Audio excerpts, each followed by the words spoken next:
get to know Malunga and your team under the Ministry of Health as to why we are picking 15-year-olds and 14-year-olds. I would have preferred that is started at 9. The reason is that we do see in our cohort at Pediatric Center, UTH and at our center, that once they get beyond 15, the prevalence for HPV really goes up very quickly.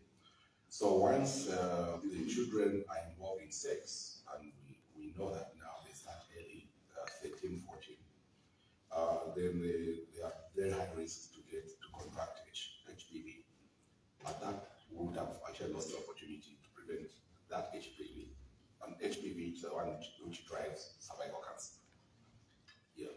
So I would rather we do it much earlier. Even CDC, they say 11, but they say you would start earlier at 9. So I think that's something we should look into as a country. Yeah, because I really think 14 and 15 were late. Maybe 40% of those children are already engaged in sex. Yeah.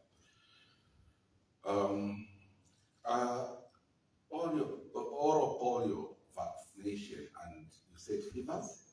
Yeah, my daughter had a serious fever like for a week, and other children at the same school. After that, the first polio that was done this year. Yeah. Did you know? Did you notice that? Thank you for that. So firstly, I'll speak to what your concern was, Dr. Duncan. One, I think you have highlighted a very important point in regards HPV vaccination. So actually, the ministry is actually planning to go towards a multi-age cohort. Yes, so towards the end of this year, we should be implementing a multi-age cohort starting from 9 up until 14. So most definitely that's the direction we are going into. Of course, based on the reasons and that you have highlighted. So yes, with the polio vaccination, I think I've taken note of your concern. I would have to follow up with the rest of the team that is actively doing the polio vaccination. But also just to emphasize that we did indicate that these vaccines, one, they do have side effects, okay? So there's what we call adverse events that follow immunization.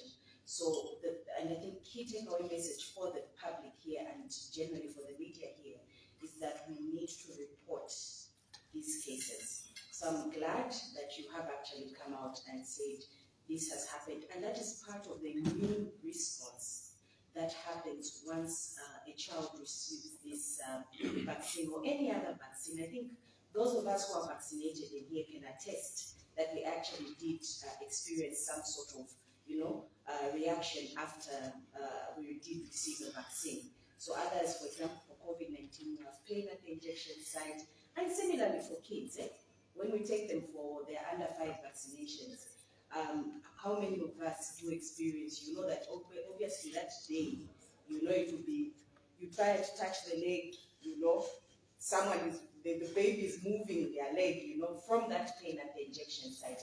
And it's just part of the process. Remember, a foreign antigen or a foreign particle has been introduced into the body. And that is basically the body's response as it tries to mount antibodies towards counteracting whatever has been introduced into the process. So that is actually very normal, and we should expect, especially for most vaccines, that those minor reactions will occur. However, I think the emphasis should be that we need to report. Yes. Okay? I think Dr. Chanda mentioned that as clinical studies are being done, and of course now once we come into the real world, we need to ensure that whatever data is coming up, and we are part of that process as recipients of care, we should ensure that if you have an adverse event that follows any immunization, you either just contact your facility where this was administered from. Usually, for example, for COVID-19, behind your vaccination record card, there are contact details that you can actually get in touch with and send your report for what you're experiencing. And we will be able to follow up with you just to fill in an official form, highlighting everything that the client has experienced. Because this then speaks to what you were concerned about. How do we do these things just come in, and be used? I think Dr. Chanda labored on that. But remember, there's ongoing data that needs to be collected to actually inform how well these vaccines are doing in the population, what are the common side effects. The issue is with vaccines, the reason why a lot of concerns come out in terms of safety is because we give vaccines to healthy people. You will rarely hear conversations around, oh, I had diarrhea after I took, azithromycin, but I wasn't feeling well, So that person is not feeling well. They have that side effect from taking the drug. It won't come up in the conversation, but largely because we give vaccines to healthy people, we have these concerns that come out. So we ask you, the media, to help us actually in terms of disseminating this information on the need to report these adverse events that actually follow vaccination. Director, think on. I think there was a question on whether we test these drugs. Basically, there are two ways of doing it. The drug is being introduced, a new drug in the country. The owner is responsible to actually evaluate that. They have got, I'm trying to remember what the laboratory is called, which they check the content and things like that. Then what you talked about, the pharmacovigilance also helps a lot when you report back and we see the side effect as something we didn't expect, then we investigate. I'll give you the recent example. There was a cough mixture, I think, in Nigeria. There was something wrong with the batch. I think one of the contents was above what we would expect for children. And then it was given to a number of children, and unfortunately, some children died in a very short space of time. Because those events were really connected, the Nigerian authorities withdrew that product, reported to WHO. WHO sent emails to everyone, we all quarantined that product. If they didn't report in Nigeria, probably even the children they would have been exposed to that. So we have various ways of trying to make sure things are safe. In terms of vaccine also, what is very important is what we call batch-to-batch variation, especially as regards not the active product itself, but the product which holds the vaccine. So you might find that the reaction, like on the site, for one batch is a little bit more than you expect, but then we'll figure out that's not anything serious. But if it's something serious, then normally every medicine, by the way, vaccine comes with a batch number. So if there's something serious about it, then once authorities are informed or they become suspicious there's something serious about it, then that batch is withdrawn. This is the same system they use in the USA, in England, we all use the same system. To get a product actually distributed around the world, whether it's an American product, it needs WHO pre-qualification. And it's a rigorous process. So once it gets that, that's the only time most countries actually are going to ask for a product. During COVID, I think a few countries put an order for COVID vaccine before even WHO did, because that was really a crisis, but they never actually got the vaccine until WHO pre-qualified it and said, well, this is okay, it's a safe product. That's when the countries will get it. And I think one COVID vaccine was withdrawn in Sweden or something because it was affecting elderly people. They had a lot of clots, yeah. And they alerted the whole world, and they withdrew that batch. Okay, so there is no perfect way of doing it. Yes, the product can be safe in the laboratory, but once you take it out there, there are some reactions. But if those are reported on time, then the product is withdrawn. Like she mentioned, most of the childhood vaccinations, they come with that low-grade fever, which is expected. measles is notorious for that. Because for measles, I can remember sleepless nights with my children. Yeah, I was the one in charge of vaccination in my family. I'm the one in charge of under 5. I took all my children under 5. My wife would always pretend to be very busy. Yeah, so yeah, so I think childhood vaccines, that is expected. Adult vaccines, I did react myself to yellow fever. Yeah, so there will be some reactions which are acceptable and some which are on the extreme. But usually there's, in Zambia, who looks after us, there's the National Biosafety Council. Then there's another council which does with vaccine. And then there's the Zambia Medicines and Regulatory Authority. Those are the main ones to do with vaccines, biotechnology product, and the medicines. Yeah, that's that. Thanks. Thank you very much for clarifying that, Dr. Chanda and Malungo. So most importantly, the take-home message is let's make sure that we report all these adverse events following immunization.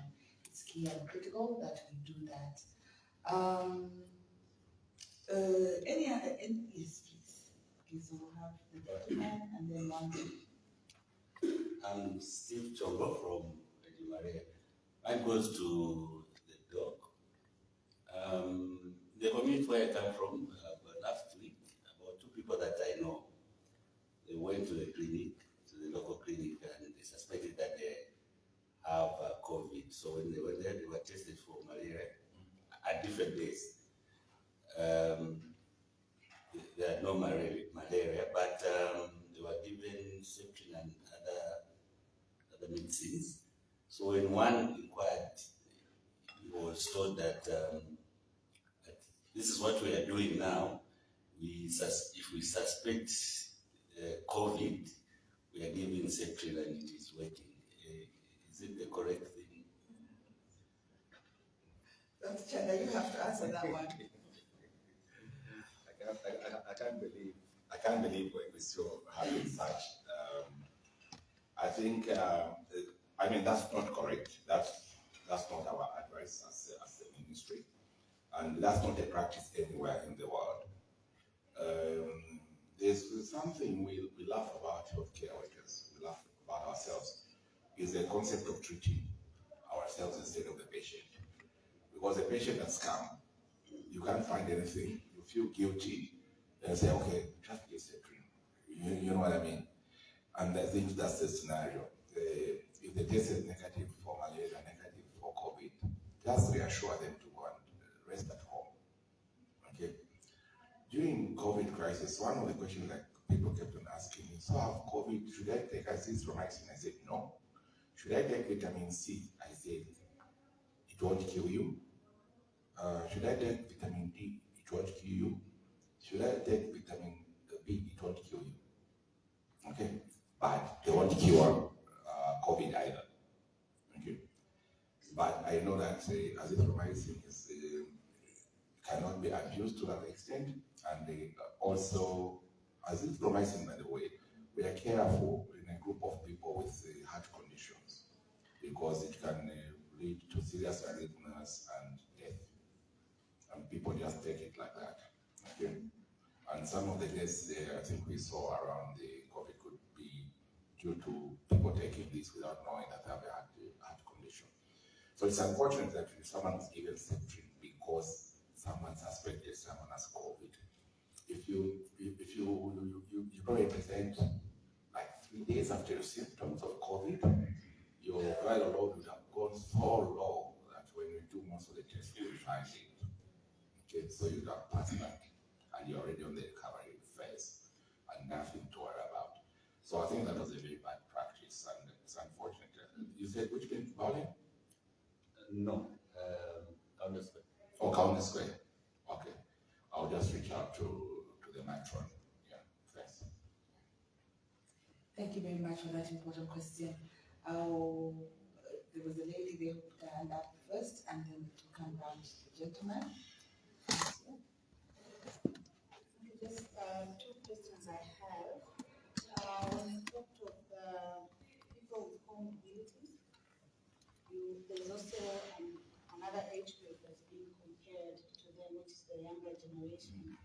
But looking at where the world is today, the younger generation is so safer when it comes to COVID testing and vaccines and all this. They are actually very active generation sexually, so to say. And this is a generation that doesn't even know HIV status. So you can say they don't have, as compared to the elderly people, they don't have TB, they don't have diabetes, they don't have, well, the other diseases, but then they're also a generation that doesn't even know their status, that's the HIV and AIDS. So I was just wondering if there will come a time when HIV and AIDS testing will be integrated with the COVID vaccines, as it is with the pregnant women. We're forced, for lack of a better term, we are forced to test for HIV when you go for your medical checkups. So that's number one. And then the second one I wanted to ask is that you mentioned that there will be testing for COVID. So when you get the tests, when you get the kits, are it going to be cancelled in any way? I think depression is real. So if I test myself at home, I don't know my levels of depression. What if that just kills me, not the COVID itself? And then the third one, the masks. The last time COVID was very popular, some of us had problems with those masks. You know, they have this small cotton that you breathe in. How safe are they? And then number two, if I wear a mask, am I taking in enough oxygen that I need to get from the air? A lot of questions. A lot of questions there. The Secretariat have requested that speak loudly when you ask a question so that they can take note. There's something. What was the first question? I thought it was about young people and HIV status. Okay, good point.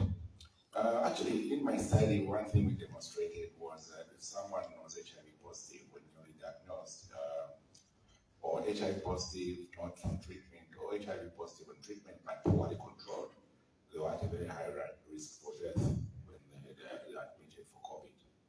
Okay, so then we prioritized also vaccinating HIV positive people and encouraging them to get on treatment. The idea of tying together HIV test and the vaccination, I'll leave that to public health people. Dr. Dalla, you can answer that. I'm a little bit scared. Yeah, yeah. Which other clinical question did you ask? The concern around the younger generation who are sexually active and most likely have contracted HIV. Yeah, that's one we're discussing. And then there's something clinical change. Okay, the masking. Yes, some people don't tolerate masks, by the way. And there are various masks in terms of what do you call it, in terms of materials. What we distributed in the public sphere is what material is that? I can't remember. But it has been found to be tolerable in terms of sensitivity to people with sensitive skins. So that's why it's distributed. But there are various masks actually on the market. In terms of oxygen availability, it's okay. You get enough oxygen in this mask. By the way, masks, there have been clinical trials where they randomized people to masks and no masks, and clearly people who are wearing masks had less respiratory infections. Much as masks are a new thing during COVID, this side of the world, in the Far East, this practice has been there. For instance, I trained in Japan. You also went to Japan. You notice if you have a very small flu, you put on a mask. And it's like they just practice. They've always done that. So in the Far East, you find that they do that. I think it's a very good practice, which we should adopt. We don't just wear a mask because I'm positive for COVID, but if I'm flu, I wear a mask. So my advice is also you can also make your own mask, which we did early in the COVID, because even homemade masks have been proven to be protective. Yeah. Thank you very much. Malcolm, did you want to say something? Yes, thank you, Director. So I think Delia's concern is very valid.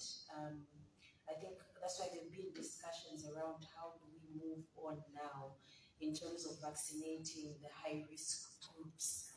So I think there are discussions on the table to integrate COVID-19 vaccination into these areas where these populations are found. So already I think that should have been late December, late 2021, we did integrate COVID-19 vaccination into our RT-TB clinics. So that's what I was talking about. We have been vaccinating in our RT-TB clinics because we know that's one of our high-risk groups. But additionally, traditionally the immunization program targets the under 5s, mothers of childbearing age, as you have said, where we target where the HIV testing is done for the pregnant women, and also provision of TB, tetanus vaccination in that population.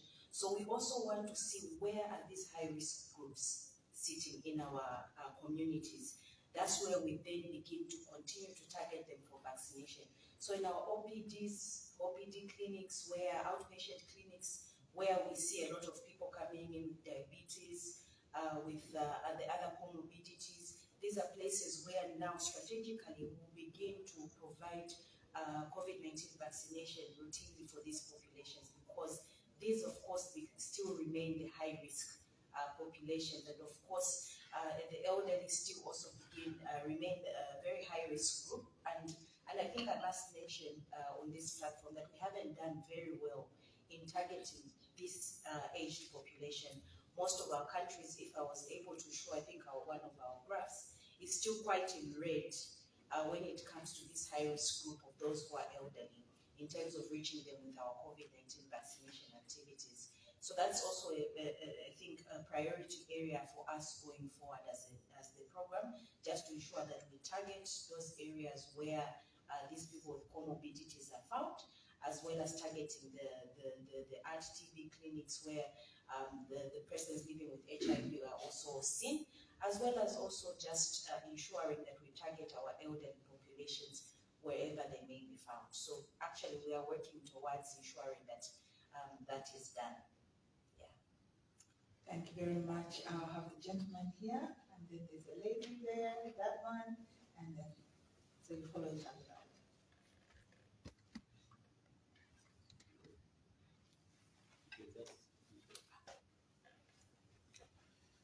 My name is Thomas. I'm from Anwani from Live Radio. My first question goes to Madam Malungo. Following the current resurgence of COVID-19 that has hit us as a country, and of course, Dr. Dalio, is it? All right, I will call it Dalio. As mentioned that in Zambia, it's becoming more of a trend that during winter we record a lot of cases in that line. Going to the children whom you are so passionate about in your presentation, you've touched on children. I want to find out as to whether from ZNPHI there is a recommendation with regards to children in schools, where the numbers are right about now masking up or just pushing for stricter adherence to the COVID-19 measures in that particular line. Then the second question, I would want Mr. Mpanka and Dr. Duncan to touch on it. There was a story that made trend. It was published on the 24th of May with regards to what came out of WHO, that the world should be expecting a more deadlier pandemic than COVID-19. I must believe that you saw that particular story. With regards to us as a country, Zambia, if such was to hit us, we would say the preparatory measures that we have in place are capable of surely containing a more deadlier virus that can hit us anytime, with regards to how we've responded to the trends of COVID. Thank you. Thank you very much for those two questions. Doc, do you want to talk? Yeah. I could have missed that WHO thing, but I think what I know that there are what we call simulations for the next pandemic. I think I did read something like that before that. So the question is the world prepared for pandemic worse than COVID-19? That was the question they were asking. And it seems that the world is not prepared for that. And there are simulations on how that, if you just see the COVID response, there are a lot of difficulties. They are probably not very much obvious here, but at WHO level, there was a lot of issues as well. The law on public health emergency of international concern is undergoing review after several years. Some of the issues which are raised as to be added to that have been contested by some people. I don't know if you have been following, I'm not sure if they have adopted it. I think it was supposed to be at the last agenda. So some countries have contested that.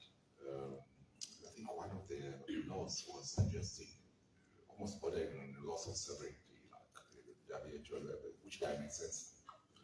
So we will never be prepared by to the best response possible, because there are a lot of issues. For instance, COVID, I don't know if you followed this, there were military games, I think in France, August or July, before the COVID in Wuhan. Okay. Yeah, but when some samples were tested retrospectively, they were positive for COVID-19. So, it's very difficult to actually put a virus in one place and put a finger on where it came from. It's like amplification happened in Wuhan, we'll never know again. And the Chinese government also never released that information.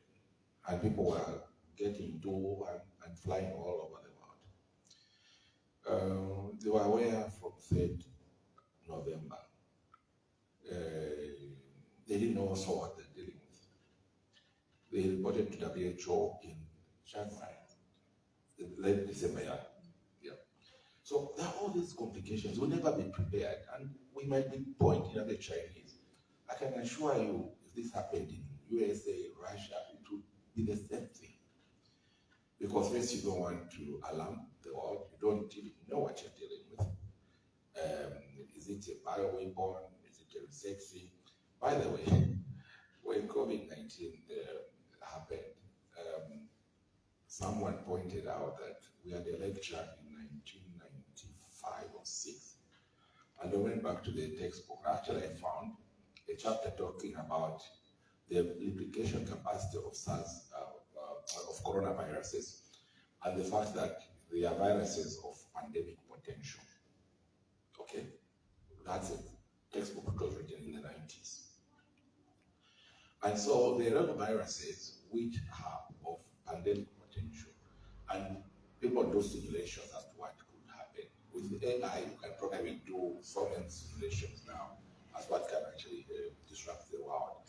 COVID did its part to disrupt the whole world economy.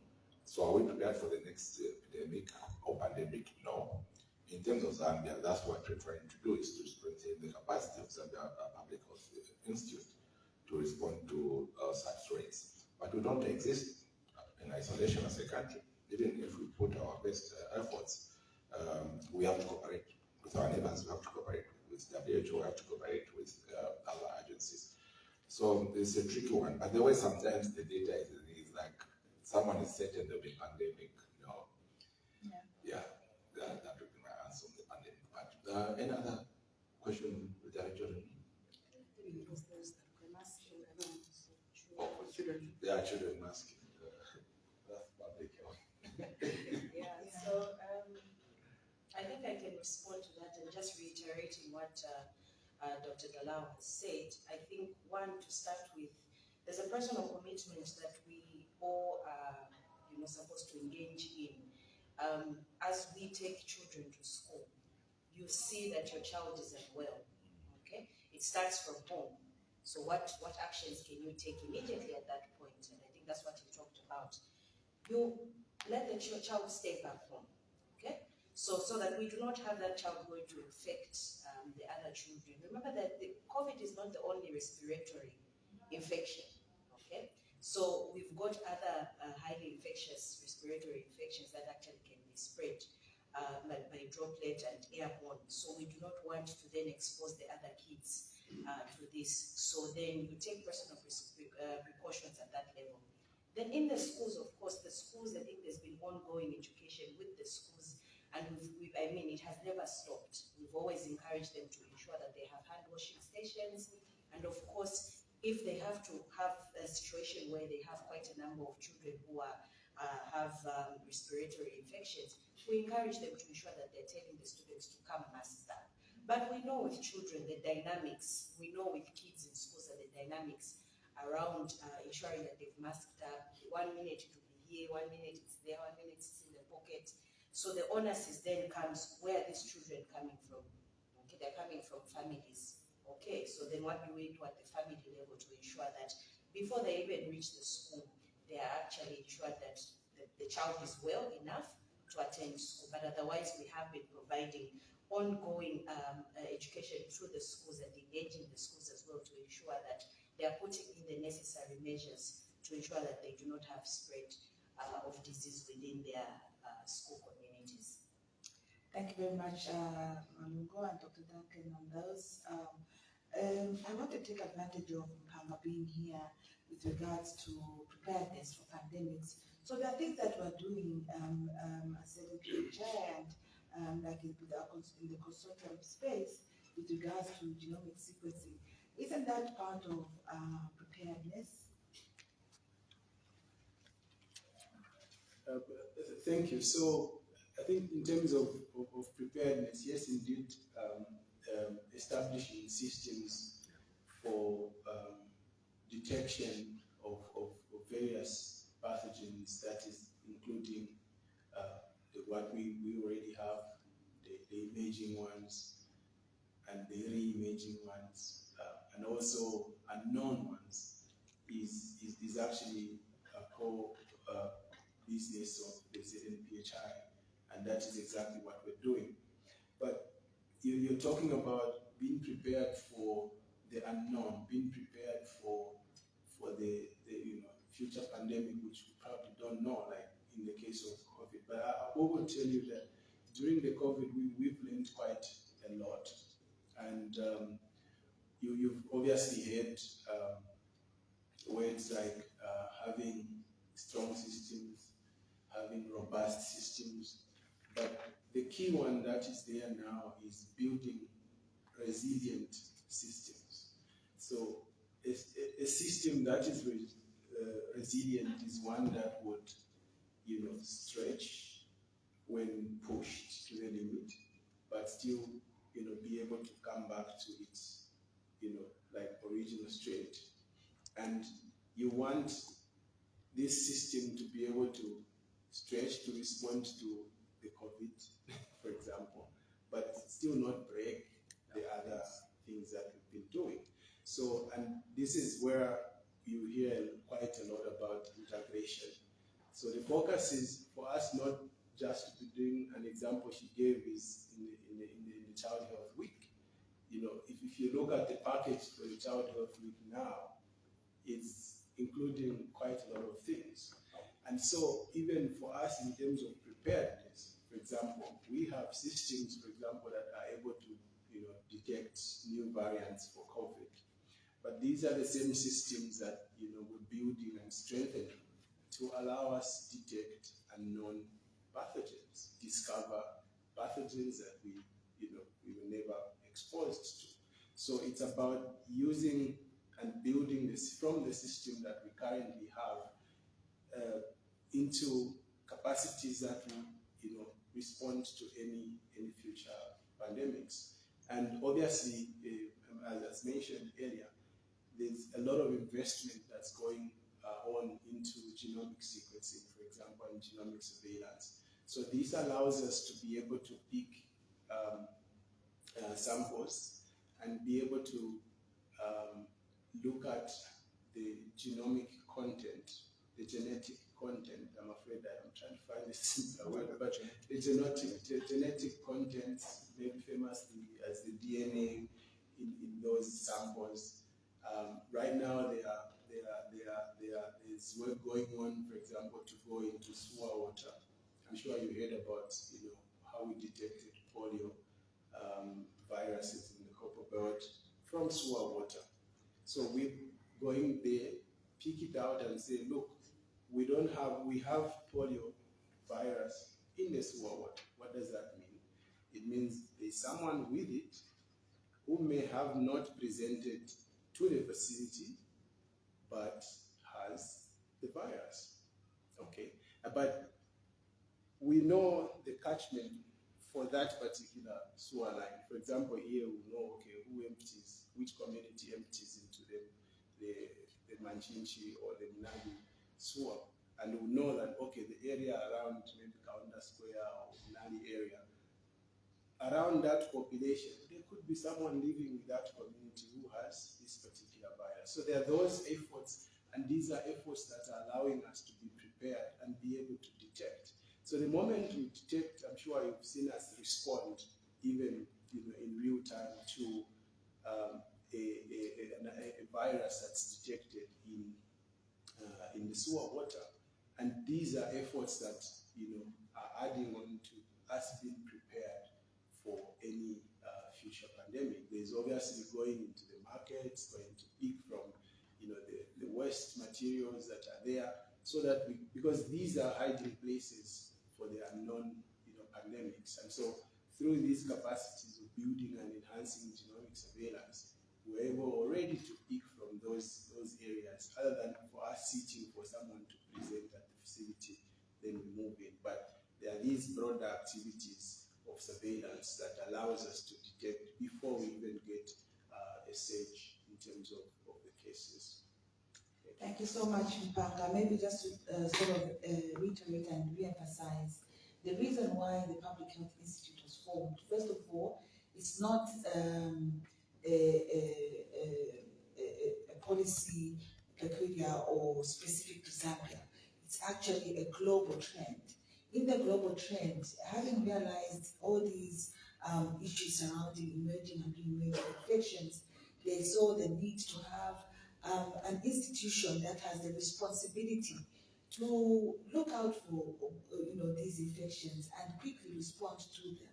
And so our friends in the Western world have started even earlier. So you hear of the CDC,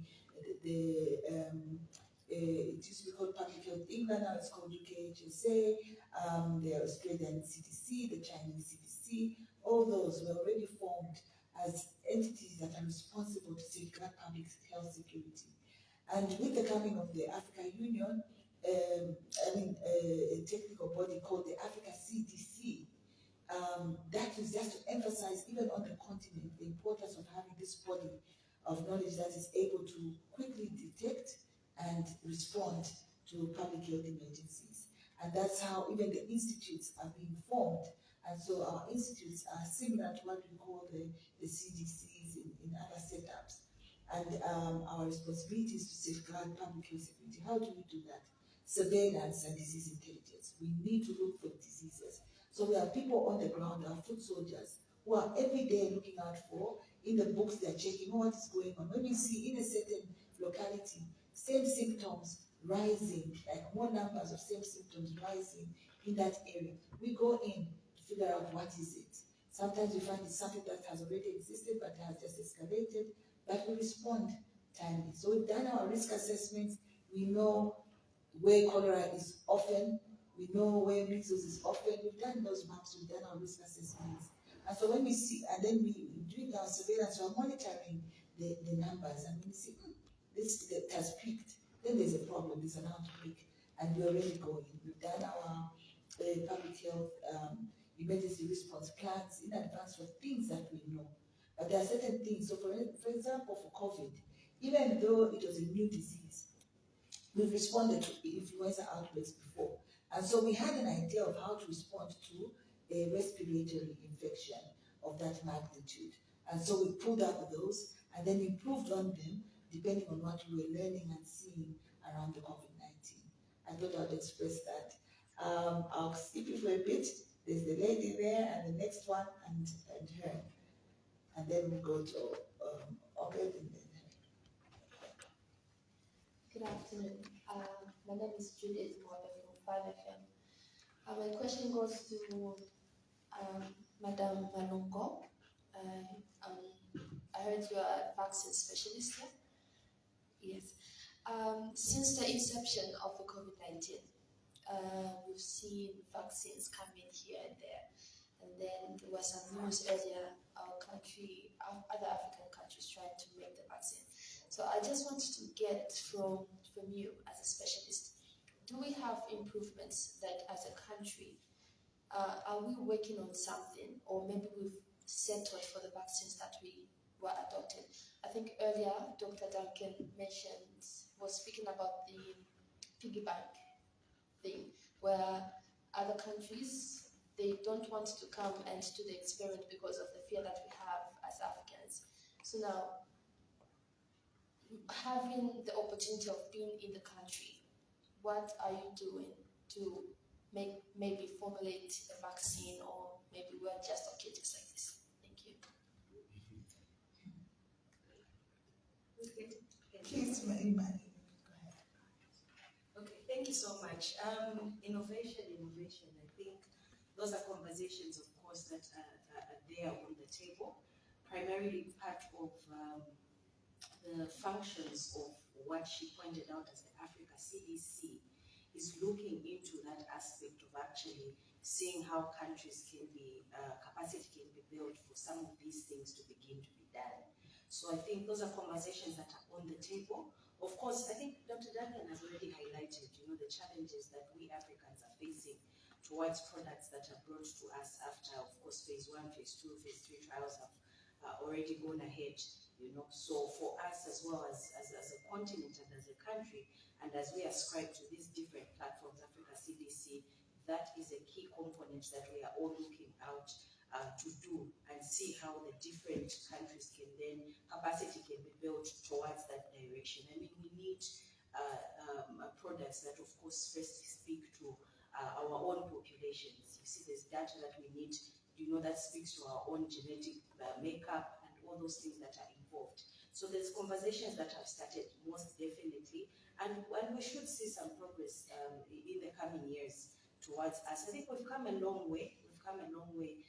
In regards most of these interventions, and those conversations are definitely there on the table. We are not comfortable, as you have put it. So there's a lot of work that is going in, and we should be able to engage further once we see progress in that direction.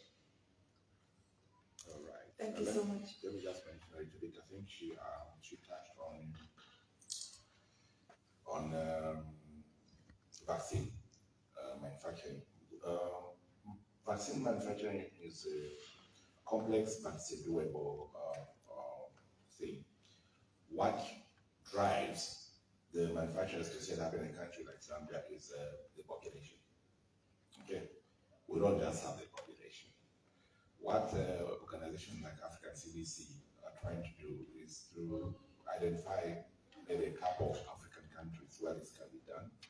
I think South Africa are ahead, so is Kenya, and I think Nigeria or Cote d'Ivoire, I don't remember. I'll give you, for example, we have CBRI, Central Veterinary Research Institute in Chilanga. I need people to visit that place. They've got the capacity to manufacture vaccine for animals. I know that we did at one time manufacturing vaccine for chickens and things like that. The technology is not as complex as manufacturing a drug, by the way. It's something which is easily adaptable, but the numbers are what matters, and the level of ensuring good pharmaceutical or manufacturing practice and the technology that is involved. So the pharmaceutical companies will be happy to set up, but it's not that easy. So as Africans, what we should be looking at is pulling the populations together. We only need one vaccine manufacturing facility in this region, really. If Kenya and East Africa are doing it, I don't think Zambia should do that. We how many are we? 20 million? You know what I mean? So there's no case for business, but Africa CDC, among others, are the ones who are trying and get that capacity on the continent, which makes a lot of sense. Yeah, so that's why personally, I think like at the country level, the vaccines, we should be pushing to manufacture for our own, on our own, the animal vaccines, because they're cheaper. The vessels are not as stringent as human manufacturing. The risk is low, okay? And we in terms of animals, we have the population. Yeah. And then the government won't spend so much money on importing animal vaccines. So, by the way, when you're talking about health, please think in terms of One Health.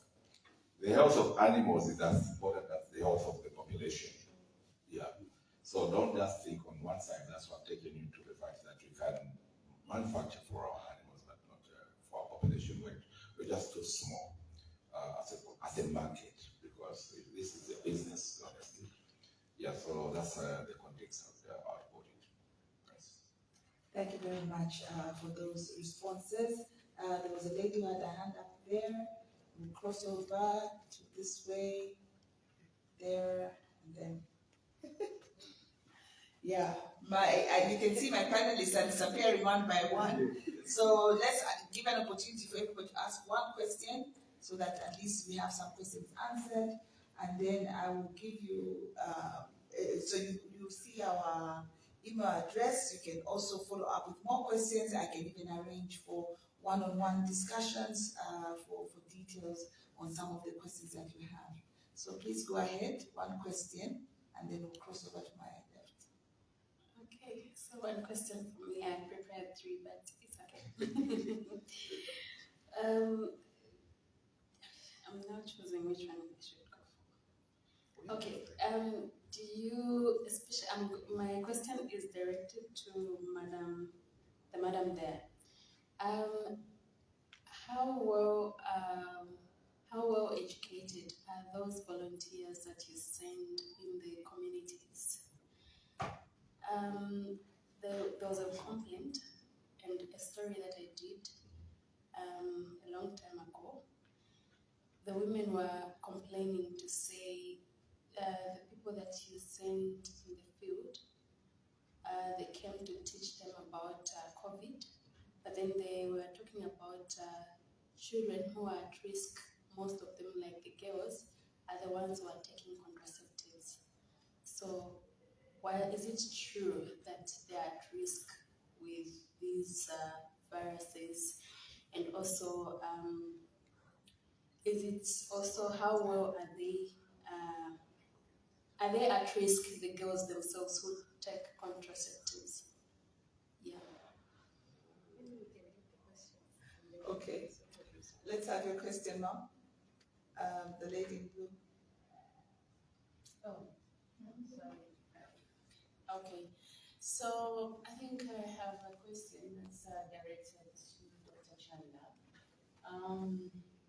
During the peak of COVID-19, I think I lost two close relatives. One, unfortunately, was like maybe 5 months pregnant, and I think it was that time when COVID was at its peak, and I think there was a period when most people were being subjected to oxygen and all that. At what maybe level or detection of COVID were people being subjected to that, and is that being done like now? Because most people would rather self-prescribe, because like these two loved ones that I lost even just drove themselves to the hospital and they were subjected to oxygen, and that's how we lost them. So there's this perception from the public that maybe if I go to the hospital, I'm subjected to the oxygen machine and all that, and maybe I die. Then there was a research paper that I was going through that was, I think, touching on the PPEs, where it was suggested that once you overuse the PPEs, you might, shorten your lifespan. So So I would like the doc to speak to the use of PPEs and how long should one, use the PPE and how correctly should we use with the recurring cases of COVID-19. Thank you. I have two more questions. So Obed and then the lady here. Thank you so much. My name is Obed Mangwe from the Federation of Sign Language Interpreters of Zambia. The question is directed to all the panelists. In future, how best can we work together to ensure that deaf people are not left out through sign language interpreters, of course, during any interventions or programs? For example, the Child Health Week. Maybe before it starts, those announcements, adverts, the message also reaches the deaf parents, they get ready with their children. And then even during the giving of polio vaccines, the people are not left out. So what's the best way that we can engage in advance before any intervention starts on COVID, Child Health Week, or any other programs? That's my question, please. Yes, very clear. Thank you. I'll have one more question.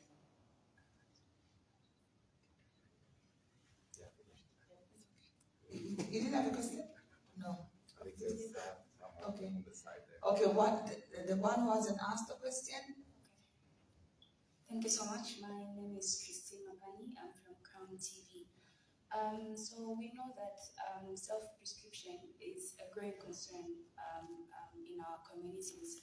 And so my question is, with the coming of the COVID-19 pandemic, are we seeing a situation where the antimicrobial resistance is rapidly growing because people are self-prescribing themselves to get rid of certain symptoms of COVID, like flu and fever and what have you? So are we seeing a rapid increase of antimicrobial resistance in this period of COVID-19? Thank you so much.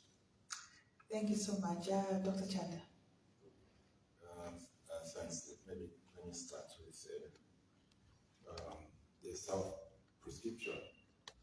Actually, what you're trying to say is the antibiotic misuse. So antibiotic misuse really went up in all the countries during COVID-19. And even health center, healthcare facility prescription went up.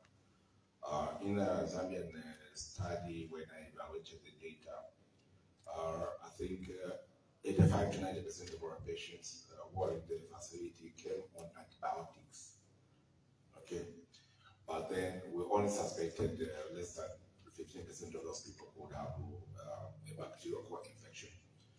It is common for a viral infection, is that in children, to lead to a bacterial infection, which we call it a co-infection, because they become very vulnerable when the tissues are damaged. And so the logic of sometimes giving antibiotics in young people when you're not very clear whether it's viral or not. As a AMR going up, we suspect we are really going up. But just for your information, the first, one of the strongest drugs we use, the third generation cephalosporin, ceftriaxone, the resistance in the hospital setting right now is about 75%. And that's one of the strongest antibiotics we have in the country. And it's because over the last 5-7 years, that antibiotic has been abused.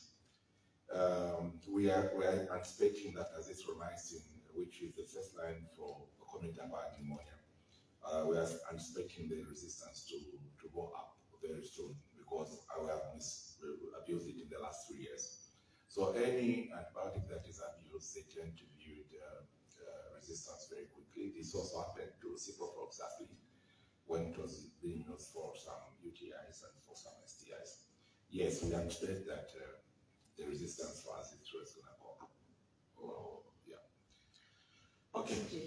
Oxygen. So let me come. So the standard treatment classification of COVID is mild, moderate, severe. Once you need oxygen, we classify that as severe. And how do you determine that? Patients who have severe COVID have oxygen saturation below 90, which is not sustainable for a long time. And when we administer oxygen, it means the patient is in a very bad state. Some patients walk in, by the way, and these are what we call happy hypoxia. So patients would have a saturation of 60%, okay?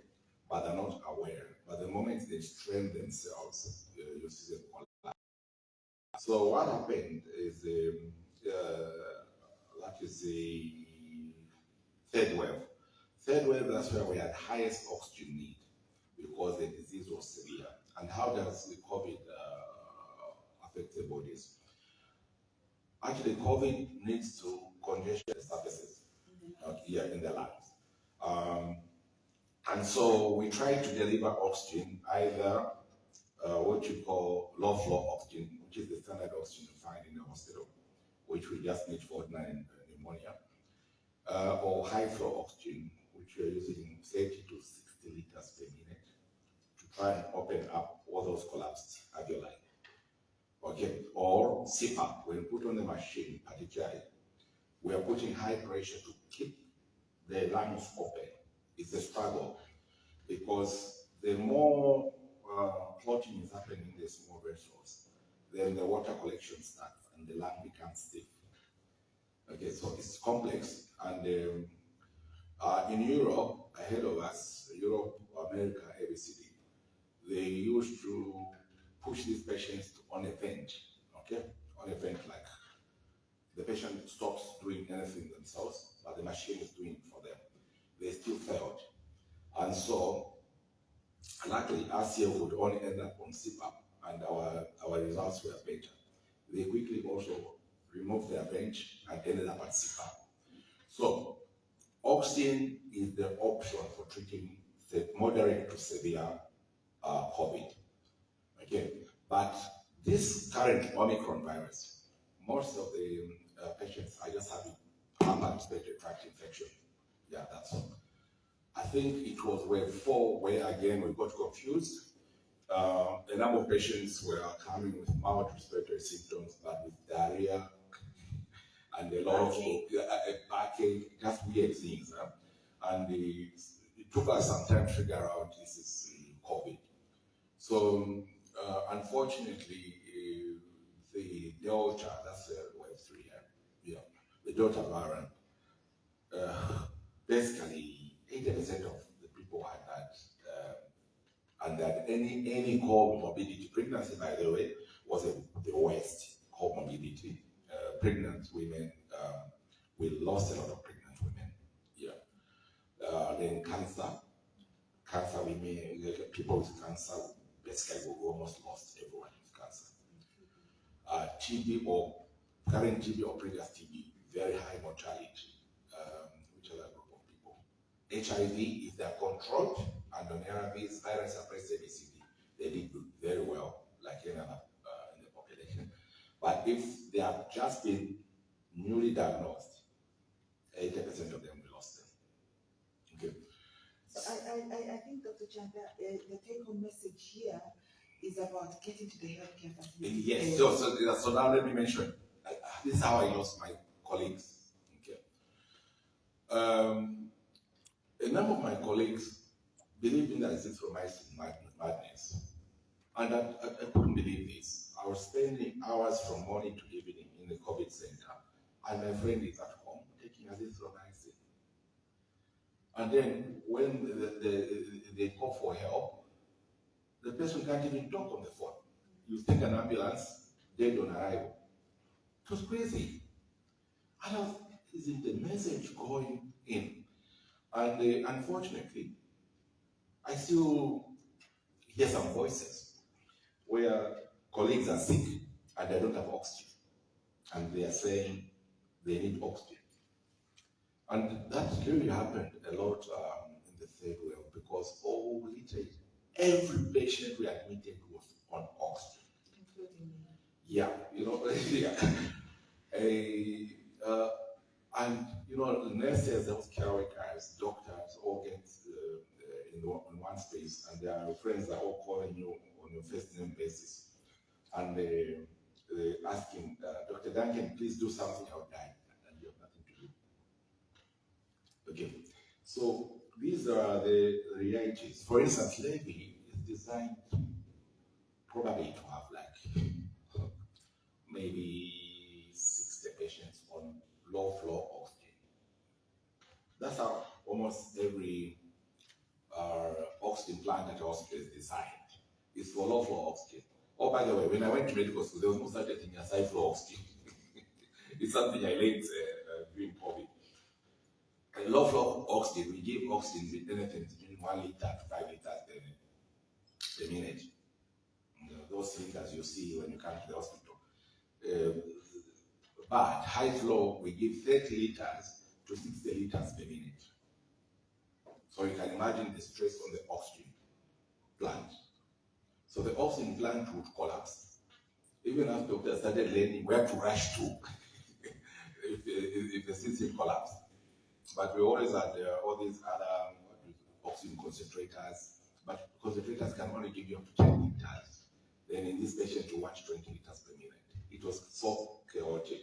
So everywhere in the world, anyway, there was oxygen shortage, and most of the mortalities were also attributed to oxygen shortage. Yeah. So oxygen is very important. Once you have respiratory failure, there's no option but oxygen. So I think the important message, I don't know if I misread or misheard, but I think that the concern was that because you are put on oxygen, that the outcome is poor. So I would like to emphasize, Dr. Duncan, that oxygen actually helps to preserve the life rather than kill the person. We have the same issue with CSF or meningitis. Oh, yes, yes. Yeah. Yeah, so there are a lot of myths around things. So, for instance, one of the things people don't hear is COVID as a viral infection is very unique. It's not the virus which kills you, by the way. It's the immunological response that kills you. So you have an immunological storm where all sorts of cytokines are thrown everywhere. Okay, so your lungs become like the battlefield.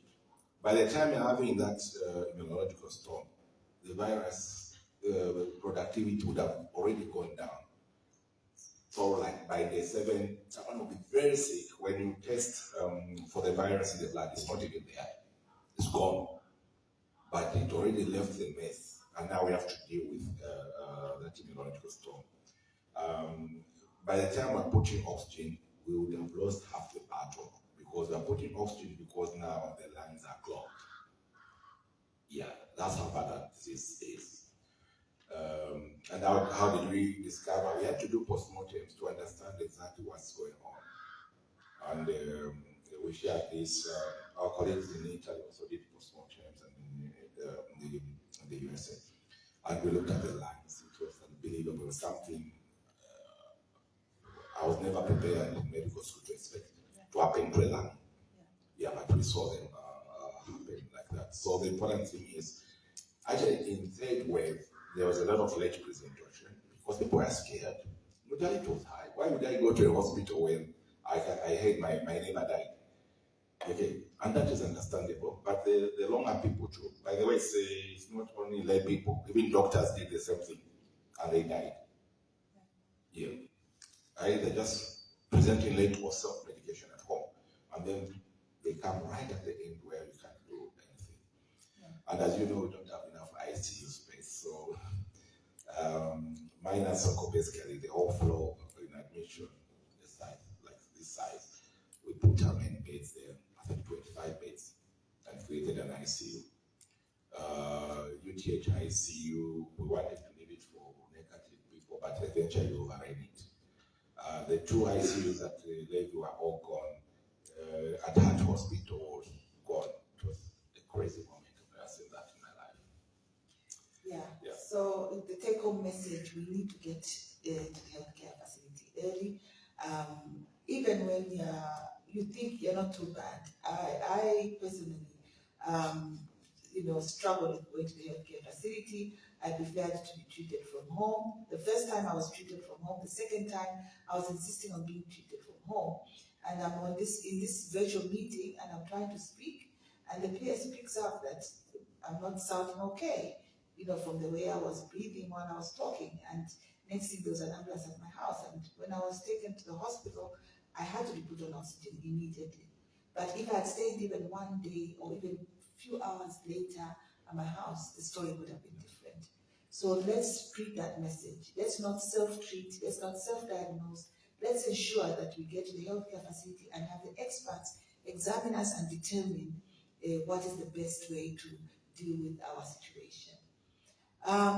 There was an issue about the deaf, hard to hear community, and indeed, I think that the strategy on leaving no one behind, it remains a key and important, vision of the government, not just the Ministry of Health, but the government, because in all areas of life, all perspectives of life, nobody should be left behind.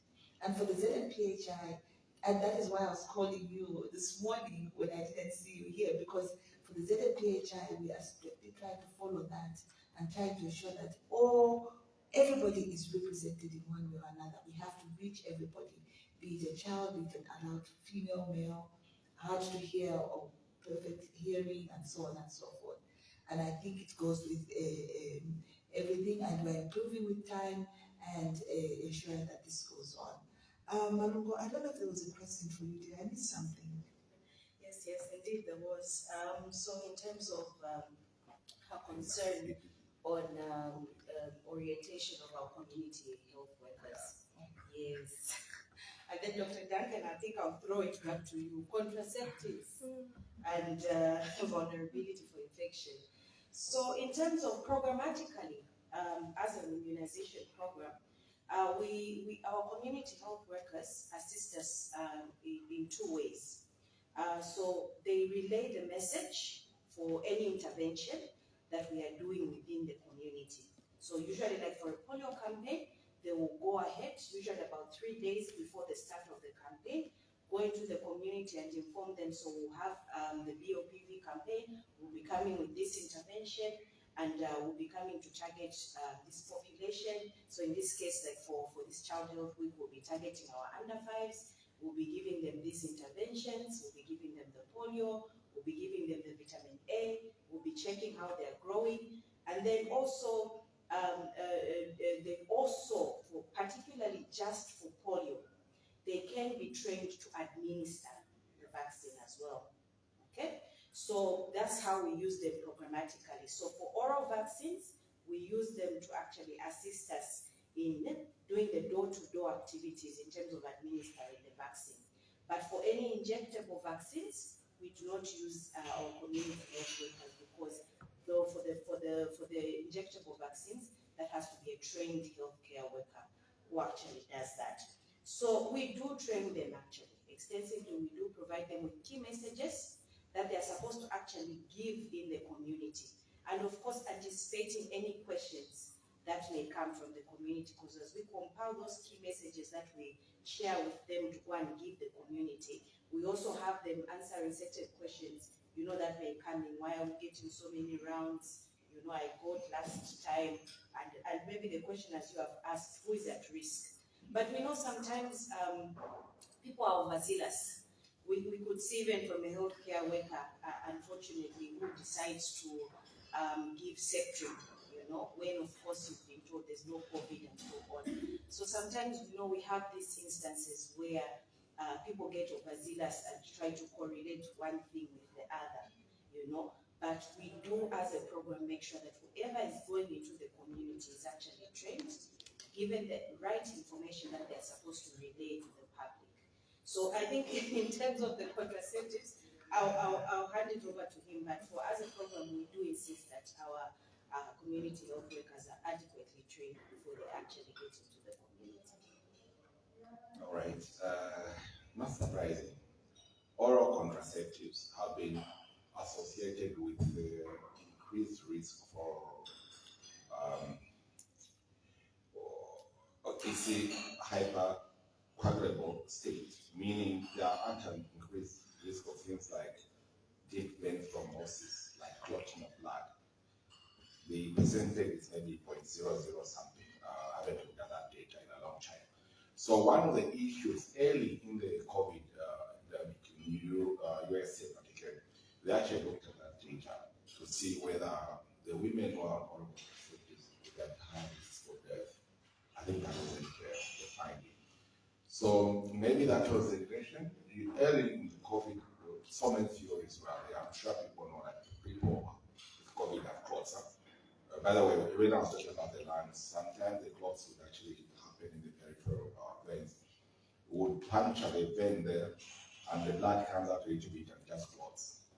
So you can imagine you're just in that kind of thing. So I think that was the context, but it's not true that they are high risk for infection. No, it's not at all. Yeah. Then the other issue was on PPEs. So yes, PPEs should be limited on how they're used, and it depends on which kind of PPEs. There are those which are one-off use, which of course in Africa we cannot afford to. In Africa, which we cannot afford to. When I was doing my rotation in the US, with the whole team, 7, 10 of us, would don the new PPE, the gowns, the gloves, everything. See one patient, as well in that room, we drop everything there. Yes, we wash our hands. We go in the next patient, we don by the door, we go. By the time the round is finished of seeing 10 patients, we have used PPE like for 70 people. Okay, that's what I decide. We can't afford that here. But the ones we use for, like the ones the suit, the full suit, that one we should wear the whole day. It's fine. Yeah, even in Ebola, it's the same protocol. We use it for the whole day. Yeah, but there are those like the small aprons with gloves.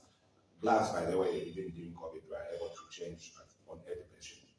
Yeah, so right, we cannot actually. It's not even recommended to come and use the PPE you used yesterday. Even that once you undone it, we throw it.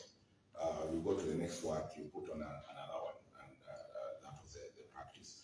The people responsible for IPC, we had people responsible for IPC, infection prevention and control, and the ones who are making sure we're donning and discarding in a proper way. Yeah, and in a proper place, which is, people think it's straightforward. It's not that straightforward, especially if you're a doctor and you're used to just say careless throwing things around, and now the day in which you're careless, you're gonna die. That's when you realize that this is important. Yeah, so yeah, the PPEs have to be used appropriately. Yeah, thank you. The same goes for masks. People are going to bed, put on their bedside, they wake up in the morning. No, they're supposed to wear it maybe for a certain duration and then throw it. Yeah.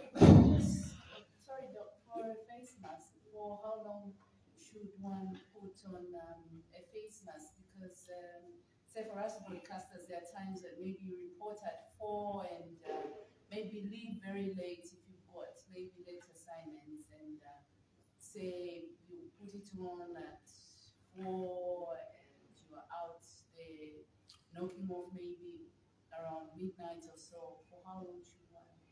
What is the recommended standard?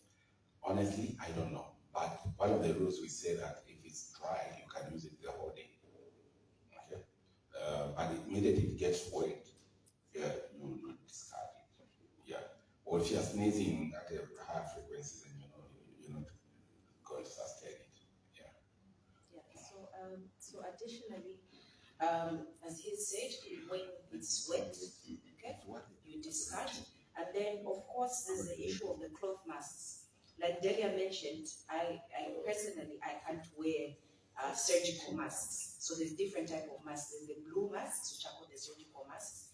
There's the N95 masks, also those for high-risk areas. And then you've got your cloth masks. So with the surgical masks, okay, you have first the technique. You have to ensure that you fully, covers your face, and then 1 to 2 hours, or a shift at least. By midday, you should be looking at changing it, or when it gets wet, okay? Because remember, they have barriers, and all those get compromised with usage. So definitely, it the cloth masks, as he's saying again, we have a tendency of the same cloth mask following day, or it just goes